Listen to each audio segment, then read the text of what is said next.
Last year, I made my most controversial video. It covered why are men no longer writing literary fiction. My main arguments being, they are, look at the awards, men have a well-documented tendency to view parity with women as women dominating, and when a sector becomes associated with women, it loses status and men leave. But it turns out, despite my extensive research, my arguments were wrong. Many men in my comments were quick to tell me that the reason men aren't writing literary fiction is because books just aren't aimed at men anymore, and all that's being published is fairy porn. I guess all you do is read romance. Maybe we aren't the type to read romantasy, which more often than not is what women tend to write. Modern literature by women consists almost in softcore porn, or even sheer porn, between the self-insert and either a CEO, a mafia boss, a vampire, or another woman. Everything is romance or smut, porn, things men aren't interested in. It's middle-aged women who want smutty slop with a handful of tags for flavour, leaving aside that romantasy and literary fiction are two different genres, and so romance is not really relevant to the video in question, and that romance has always been one of the highest-selling genres that props up much of the rest of the publishing industry, meaning that this is not a new phenomenon. What interested me about this comment was the immediate need to denigrate the kind of writing and reading that women do. All of these commenters saw women writers and women readers and immediately jumped to romance and smut, which seems a bit of a stretch considering I was talking about things like the Booker Prize. They may nominate some sexy books, but the Safekeep doesn't have dragons in it, as far as I recall. Now, I'm not really a romance or romantasy reader myself, a quick look at my page will tell you that, but I'm more interested in arguments than suppositions. So I thought, fuck it. Let's make another controversial video and explain to these commenters why bashing romantasy is a right-wing misogynistic conspiracy. Let's go. Heads up before we start, I'm going to say the words porn and pornography about 1 million times in this video, and I'm not going to use any of the censors. YouTube may hate me for it, but I just find them all so corny. You have been warned, and also, of course, I'm talking about pornography, so I'm also talking about sex and negative things associated with sex, if that's not for you. So, first things first. These commenters connected romance and porn directly in their comments. And they're not alone. I have seen many short-form videos. If any girl tells you that she's reading like 50 or 60 books a year and she loves books, she's reading smut. And comments on other people's contents that do the same thing. Catherine Feeney, in an article from 2012 for the Sydney Morning Herald, argued the case, saying that much of the critique of porn is that it fosters unrealistic expectations of women. And romance fiction does the same for men, depending as it does on fantasy and leading women to wanting more from their partners than they may actually get. As sad as that comment is for the state of heterosexual relationships, I don't know that it actually does much to argue that romance and porn are indeed the same thing, but some of the definitions do. Pornography is notoriously difficult to define. As the late US Supreme Court Justice Potter Stewart said in his famous non-definition of the term, "I know it when I see it." What makes a statue of David or Proserpina not erotic and just art?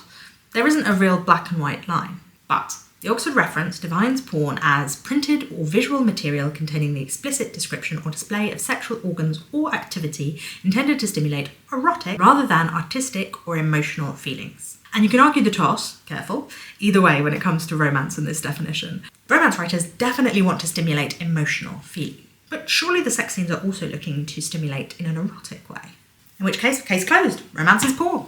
Porn is in fact older than the written word, scribbled on many a cave wall. And since the beginning of publishing, from Greek lyric poetry to the smutty pamphlets that swiftly followed the Gutenberg Bible of the early modern printing press, people have written whatever dirty nonsense their minds could come up with and spread it widely.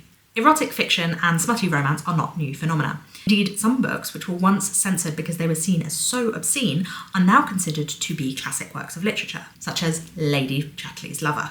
Perhaps one could argue about the changing mores of what is considered obscenity are the reasons for this, but then she quivered as she felt his hand groping softly, yet with queer, thwarted clumsiness among her clothing. Yet the hand knew too how to unclothe her where it wanted. He drew down the thin silk sheath, slowly, carefully, right down and over her feet. Then, with a quiver of exquisite pleasure, he touched the warm, soft body and touched her navel for a moment in a kiss. would, with a little vocabulary update, not be out of place in any modern romance novel. And it does go further than that, but I won't to spare your blushes. Lady Chatterley's Lover indeed is not the most extreme erotica from the pre-21st century. If we ignore the Marquis de Sade, who in any way is not rated as a great writer, the 18th century brought us John Cleland's fictional memoir of the sex worker Fanny Hill. In the 19th century there was Teleny, supposedly by Oscar Wilde. And in 1954 the pseudonymous Pauline Réage, real name Anne Desclos, wrote The Story of O, brought the world levels of BDSM E.L. James couldn't dream of. So pornography in literature is as old as the form itself, but some are still uncomfortable with the idea that romance novels are porn. In contemporary parlance, pornography is almost exclusively associated with images, and more often video, of sex that is actually happening rather than the simulated sex scenes of movie and television, which the most prudish will consider softcore porn, but most consider just a normal Tuesday. Porn is something to which people react strongly. There is an almost moral repugnance that some people have to it, and I believe that this is the reason that the association between porn and romance novels gets romance readers so defensive. The porn wars of the 1970s between feminists, I think, did a lot to shape the way women in particular feel about pornography. Gloria Steinem argued that pornography's message is violence, dominance, and conquest, and pornography is designed to dehumanize women.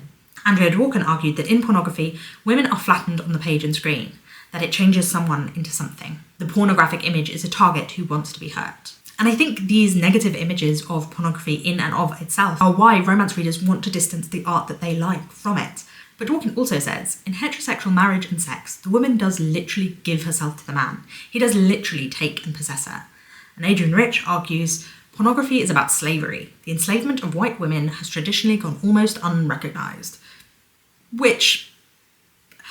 So these women aren't arguing from a place that most romance readers would recognise. Romance readers who, for the most part, enjoy reading about heterosexual coupling. Dworkin, Steinem and Rich remove from women any idea of sexual agency or enjoyment, and ironically make them objects of desire for men. The idea that a woman may choose or enjoy sex with a man does not enter into the argument, but it does for most romance readers. There are other issues with video and imagery porn that readers may wish to distance themselves from, and I will get to that later. But I do think that this porn is bad ideology is part of the icky feeling for many non-religious, liberal women romance readers when they react strongly to people saying romance reading is porn. Some may argue that the reason that romance books are not pornography is because porn has a singular aim. It's only really about the ending and doesn't have the beginning-middle part necessary for literature, whereas romance novels are about more than getting off. There is a story, an emotional connection, themes dealt with from such diverse range as chronic illness or the housing crisis or sexism in STEM. And you won't get that range in pornography because porn isn't interested in people. But as Susan Sontag argued in The Pornographic Imagination, just because some porn doesn't do those things doesn't mean that porn can't. The paradigms don't stand up to close analysis and don't fit their subject. The story of O is clearly obscene and more effective in arousing the reader sexually, but this doesn't appear to be its sole function. There is a beginning, middle, and end. The writing is elegant, not writing as a bothersome necessity. The characters possess very intense emotions, though they are asocial, and they do have motives, though not normal. While what can be learned of the characters is severely restricted, they are no more reduced or foreshortened than characters in non-pornographic works. Romance novels may be more than just sex. There are fewer explicit sex scenes in A Court of Thorn and Roses than in Game of Thrones. In the first book, at least, as far as I hear. I've never read ACOTAR, though I have read Game of Thrones. But only one of those is considered to be smut. But they do have erotic moments, some of them more than others. So they are a little bit porn. The question is, why does that matter? Many of the people who comment that romance novels are porn say that women who read a lot of, or solely read smut, are just porn addicts. There was also, in 2021, a movement across TikTok to cancel porn, because porn is inherently evil, it normalises rape, incest, paedophilia and misogyny, and it profits off sex trafficking. I'll get into some of that later, but much of it has also been linked to Gen Z's supposed prudishness. It turns out that not only are Gen Z hooking up less, they are also seeking out porn less, and perhaps that's why they're having such a strong reaction to smut. Some BookTok readers really don't help themselves, harassing people who they have fan cast in their favourite romance novels, for example. But can that not really be said to be an issue of parasocial relationships and social media, rather than the smut itself? Larry shippers and K-pop sasaengs may be reading fan fiction about their favourite idols. But either way, they still invade real-life people's privacy, even if they're not reading any smut. I go into details about whether Gen Z are actually more prudish than other generations in this video about the new adaptation of Wuthering Heights. But TLDR, it mostly seems to be loud people on social media, plus a romanticization of the rebelliousness of previous generations, plus right-wing AstroTurf campaigns. But what I want to get into first, before I get into more nuanced ideas about visual pornography, is this idea of pornography addiction. Women who read a lot of smut are getting lumped in with men who watch a lot of porn. I realise it doesn't break down that neatly in a binary fashion, but the online discourse does. So, for the sake of argument, and they don't like it that their reading is not the same as some big bad porn addiction. Except that porn addiction isn't real. Porn addiction is not a recognised or diagnosable disorder, and the concept has been routinely disproven by scientific research into the area. No researchers looking into the data on porn-related problems argue that an addiction model or treatment strategy is appropriate. None of them are arguing that porn is addictive, that it changes one's brain or one's sexuality, or that use leads to porn tolerance, withdrawal, or addiction-related syndromes. Nicole Prouse, a neuroscientist who researches human sexual behaviour, addiction, and the psychology of sexual response, has found that the brains of those who watch porn react nothing like the brains of those addicted to drugs when shown pictures of the drugs to which they are addicted. Cue reactivity is sometimes known as the biomarker of addiction, which means that your brain orients towards the substance or behaviour to which you are addicted. Prouse says that people who are addicted to pornography should react more strongly to pornographic images than people who do not report having a problem. But the opposite turns out to be the case. Prouse also comments on the language of those who are committed to the porn addiction model. For example, we often see people say, the dopamine hijacks the brain, it comes in, you get flooded with dopamine. And of course, words like flooded or hijacked are a good way to know that you are reading pseudoscience. Prouse, along with researchers David Ley and Peter Finn, conducted a review of the pornographic addiction model in research, and they found that the real issue was that high-quality research was limited by poor experimental designs, limited methodological rigour, and lacking model specifications, and that visual sexual stimuli fails to meet standards of addiction. Virtually all of the data in studies that conclude that porn addiction is real is self-reported, which means it is very weak data. It is hard to find a control group with no porn use, difficult to get people to report honestly, and difficult to agree even what excessive porn use or healthy sexuality are. There are some studies who say that excessive porn use is using porn once a month. If a smoker smoked a cigarette once a month, one would hardly say they were addicted, more habituated. Yes, when people are looking at porn, dopamine centres in the brain light up. People experience pleasure while watching porn. But dopamine centres also light up when people watch a lot of TikTok. Perhaps the issue is not with excessive porn use, but excessive screen use. Or am I just conflating two under-researched and overblown moral panics? One of the other issues with the porn addiction model is that most of the research is funded by religious and or right-wing organisations, who for the most part have an outcome already in mind when they go into the research. Some studies describe casual sex as promiscuous. Many assume monogamous heterosexual couples having vanilla sex is normal, which is interesting because Josh Grubbs, Samuel Perry, Rory Reid and Joshua Wilt are researchers who focus on America's struggle with pornography. All have a history of either neutrality or support for the concept of porn addiction. Between them publishing studies on the impact of porn use and its effect of porn on marriages, and gathering information for the concept of hypersexual disorder for the DSM-5. Together, they conducted a meta-analysis of research on pornography and concluded that porn use does not predict problems with porn, but religiosity does. Porn addiction only exists for whom porn use is incongruent with their moral ideas about pornography. Even though people who grew up in religious, sexually conservative households have strong negative opinions about pornography, many of those same people continue to use pornography and feel badly about it. They feel guilty and ashamed of their behaviour and angry at themselves for their desire to watch more. Grubbs, Perry, Reid and Wilt looked at 15 studies from the US and Europe comprising almost 7,000 participants and concluded moral incongruence around pornography use is consistently the best predictor of the belief one has experienced pornography-related problems or dysregulation.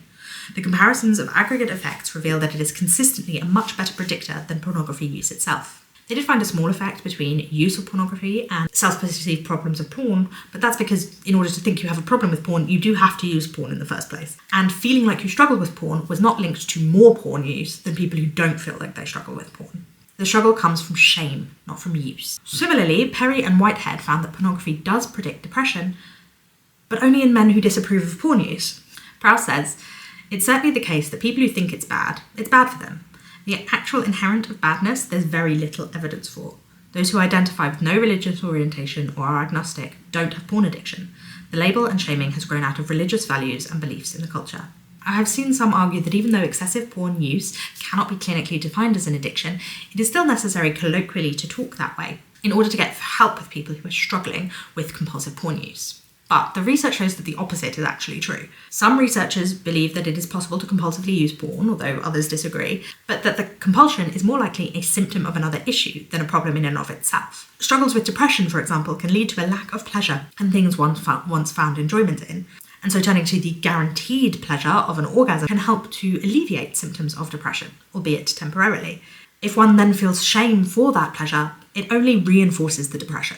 It can become a routine that interferes with daily activities, but deal with the underlying depression, and the compulsive use will be dealt with too. Prowse talks about the dangers of treating porn as an addiction.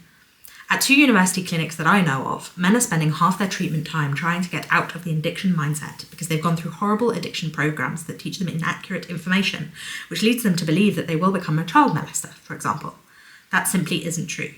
These people are having to spend countless hours in treatment to undo the damage from their porn addiction treatment. There is a large self-help industry built around the concept of porn addiction, promoting the idea that the internet has led to dysregulated and out-of-control porn use, leading to significant life problems. But these ideas teach the very shame that leads to higher levels of stress, anxiety, depression, and diminished sexual well-being. Perry and Whitehead found that believing you are addicted to porn and telling yourself that you are unable to control your porn use leads to lower self-esteem and hurt your well-being. It's not the porn use, but the unexamined, unresolved moral conflict. Focusing on porn addiction perpetuates harm by focusing on the wrong thing.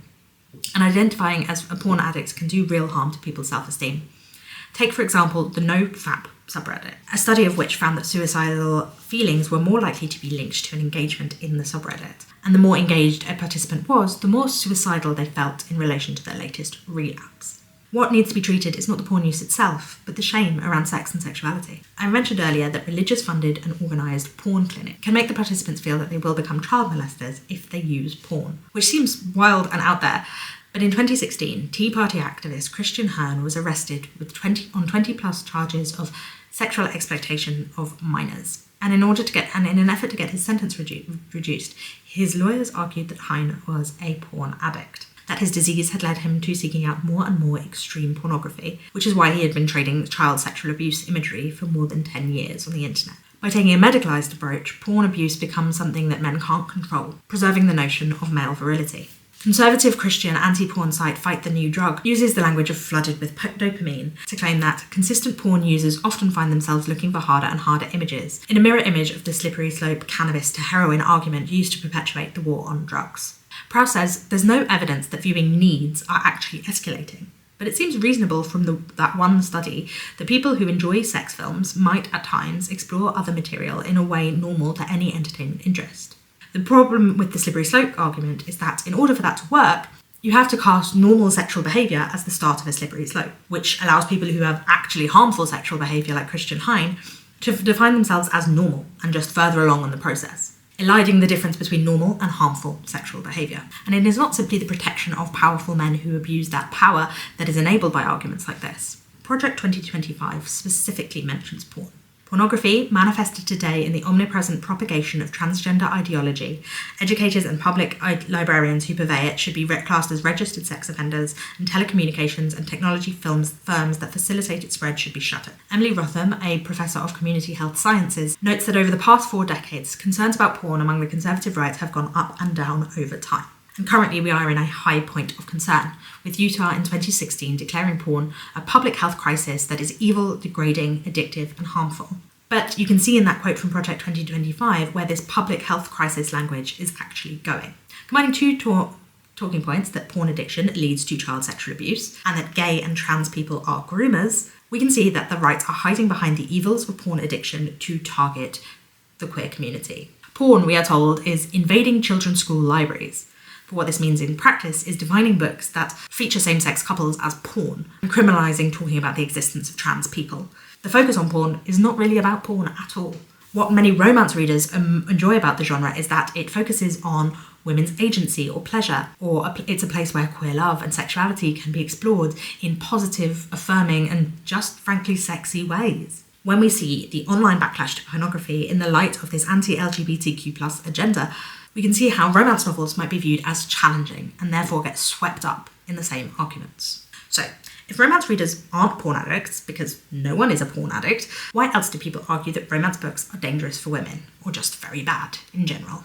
Well, there are reasons I haven't mentioned yet as to why people say porn is bad, and why romance readers want to say their books are not porn, although we have already seen that I think they can be identified as such to some extent. And that is the other ways in which porn is said to be dangerous. So let's see if they apply to romance books. Some of the arguments as to why porn is dangerous is that there have been some papers, such as that by Gail Dines, that suggest heavy porn use may make men look to more favourably towards violence and sexual aggression towards women and decrease their likelihood of intervening in the case of rape. These attitudes were shown to correlate significantly with use of sexually violent porn, more so than with the use of non-violent pornography. However, other research has shown no correlation between porn use and sexual violence, and as researchers such as Professor Alan McKee point out, studies such as Dines fail to show directional causality. That is, the research doesn't show that it is heavy porn use or the use of violent pornography that causes these attitudes towards sexual violence, rather than the people who have such attitudes towards sexual violence might be more likely to use sexually violent pornography. McKee points out that porn is diverse,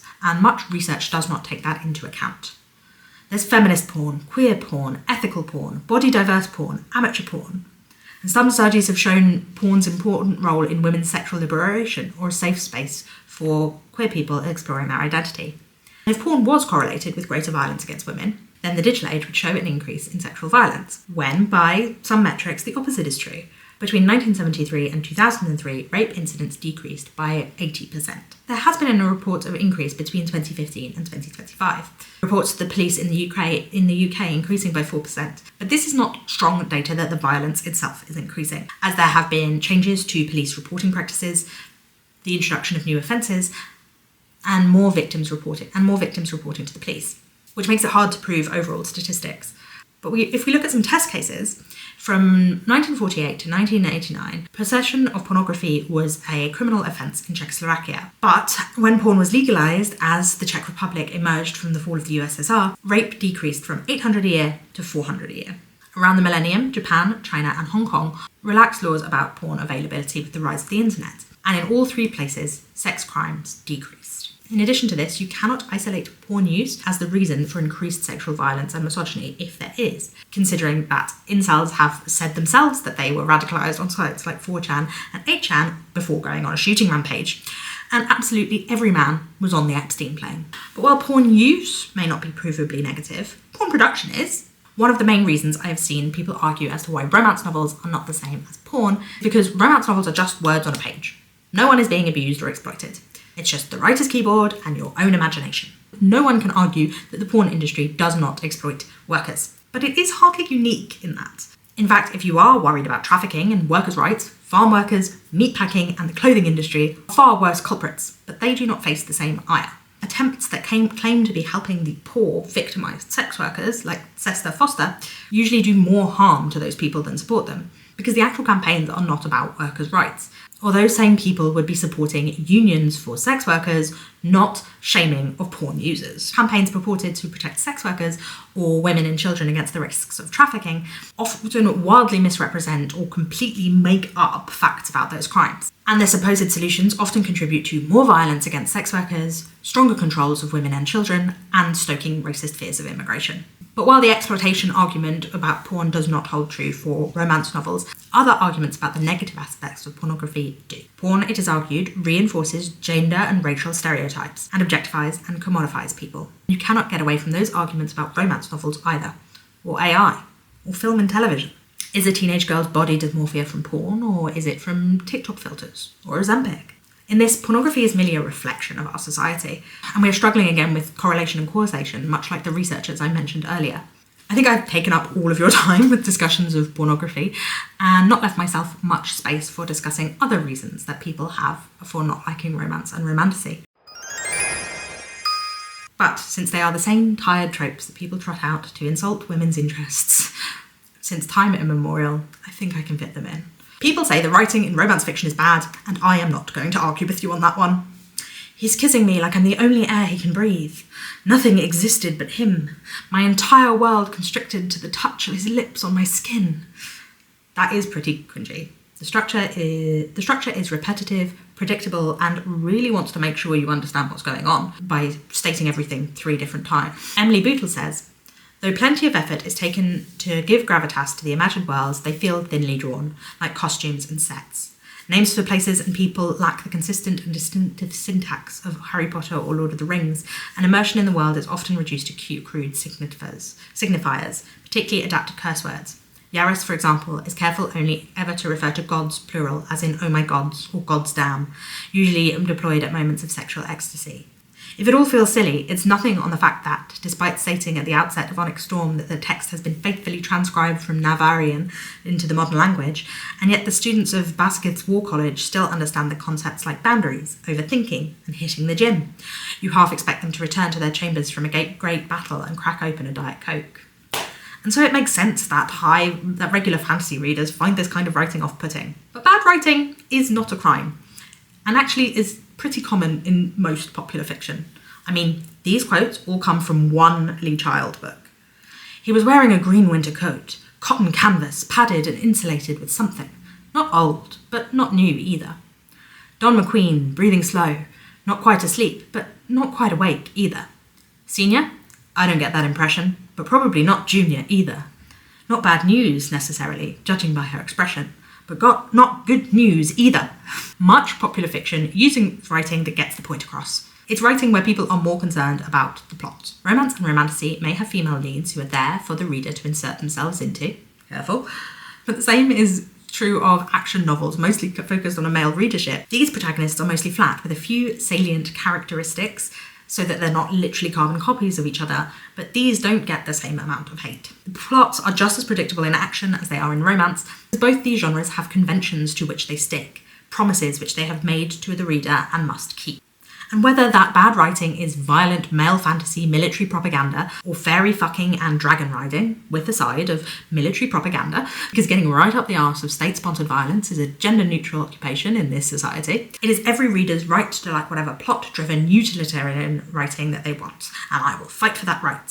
I will just not read those books. One of the things I noticed in my video about empathy and reading is that when fiction is for women or children, because they're basically the same thing, any problematic elements suddenly become dangerous. Romanticising domestic violence, or encouraging unrealistic standards, or making problematic warlords sexy, as if women cannot tell the difference between fantasy and reality. We can, the readers who judge such bad books, but the readers who enjoy them can't, and need to be saved from them, like porn performers need to be saved from porn. It's paternalistic and infantilizing, and it reads like another argument that women are stupid and need to be controlled. Do we say that men who read Jack Reacher novels are going to become violent vigilantes? No, we understand that it's just a power fantasy. But women who like Twilight might get themselves into abusive relationships. You see how that slip works? And in fact, philosophy professor Abby Kluchin has argued that romantasy is actually self-help disguised as fiction. A way to work through the trauma that many will have experienced and most will have lived under the threat of. The heroine experiences abuse, often repeated traumatization, and then they enter into a healing relationship and they get powers and they work out loads, both the sex and the strength building, allowing our protagonist to rediscover her body as a place of safety and protection and pleasure. The fundamental fantasy is that of trauma recovery. Kluchin argues that fantasy is adult play space, and just as children use play to work things out, adults can use fantasy to do the same. Yes, much of the romance in these works is heteronormative, and the gender roles are regressive, with the spunky tomboy lead who is drawn into femininity through ritual, and essentially passive in the plot due to fate. But there is space for readers to feel vindicated in an area in which they were victimised. So maybe the flat, self-insert characters are there for a reason. Much of the criticism of romance seems to come from people who have never actually read romance. I have seen comments like, men are always the protector and saviour, they are never allowed to be vulnerable, they are always 6'5", which you can blame Ali Hazelwood for that one. But in actual fact, in a lot of these books, men are victimised too, and traumatised. In fact, the trauma dump as bonding trope is one of the things I dislike most about romance. The characters heal together. She saves him too, only in like a caring, emotional way. They're not the most progressive or the most interesting books out there, but you don't sell 70 million copies by being the most progressive or interesting book out there. The faults that people find with romance are the same in all popular fiction, really, but the lack of respect for it and the level of vitriol aimed at it seem only to be possible because it is by, about, and for women. God forbid a girl want to read a book where nice things happen to girls. So, as I said, I am not a romance reader. I'm not a porn user either. So both of these things are outside of my personal experience. But I've seen a lot of these comments and they've wound me up. So I thought I should make a video about it. As usual, all of my sources will be in the description. If you want to go check them out and read everything that I've read and listen to everything that I've listened to, you can do so. Please let me know your thoughts in the comments down below. Please be nice to me. This was a hard one, but I hope you have enjoyed it. If you're new here, my name's Roisin, and I will see you again very soon. Bye bye.